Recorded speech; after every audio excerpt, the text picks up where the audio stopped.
আল্লাহ তাআলার দয়া ছাড়া কেউ জান্নাতে যাবে না এবং নবীজির শাফাআত ছাড়া কেউ জান্নাতে যেতে পারবে না।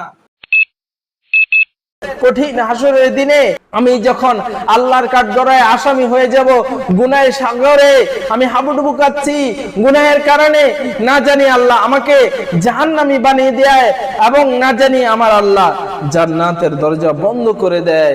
আমি তো গুনাহগার, আমি তো পাপী, আমি তো গুনাহের সাগরে হাবুডুবু কাচ্ছি। আমি আপনি নবী আমার হাতটা ধরে আল্লাহর কাছে একটু সুপারিশ করবেন। ওই বিপদের দিনে আপনি সুপারিশ করার কারণে আমি জান্নাতি হব, আপনি নবীর সাথে জান্নাতে থাকতে পারবো। আপনি নবী আমাকে সুপারিশ করে আমার গুনাহ মাফ করিয়ে দিবেন। আপনি নবী আমাকে সুপারিশ করে আমার গুনাহগুলো মাফ করিয়ে দিবেন, যাতে আল্লাহ আপনি নবীর উসিলা করে আমাকে ক্ষমা করে দেয়। সুবহানাল্লাহ, আলহামদুলিল্লাহ। তো আমার নবীর উসিলা ছাড়া আল্লাহ তাআলা কখনোই কোনো বান্দাকে ক্ষমা করবেন না। আল্লাহ তাআলার দয়া ছাড়া কেউ জান্নাতে যাবে না এবং নবীজির শাফাআত ছাড়া কেউ জান্নাতে যেতে পারবে না। তো যেটা নবীর জবান মোবারকের মধ্যে দিয়ে বলে দিয়েছেন, যেটা আজানের মুনাজাতের মধ্যে আমরা পড়ে থাকি, আবাআতহু মাকামাম মাহমুদানিল্লাযী, হে আল্লাহ তাকে আপনি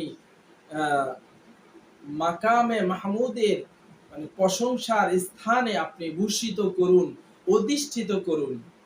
কোরআন শরীফের মধ্যে আল্লাহ রাব্বুল আলামিন নিজেই বলে দিয়েছেন, আপনি তাহাজ্জুদ নামাজ আদায় করুন। তাহাজ্জুদ আপনি নবীর জন্য ফরজ করে দিয়েছি, আর এই নফল নামাজ পড়ার কারণে আপনি নবী একটি মর্যাদা অর্জন করেছেন, আর আমি আপনাকে দান করেছি আসা আইয়াবআসাকা রাব্বুকা মাকামাম মাহমুদা।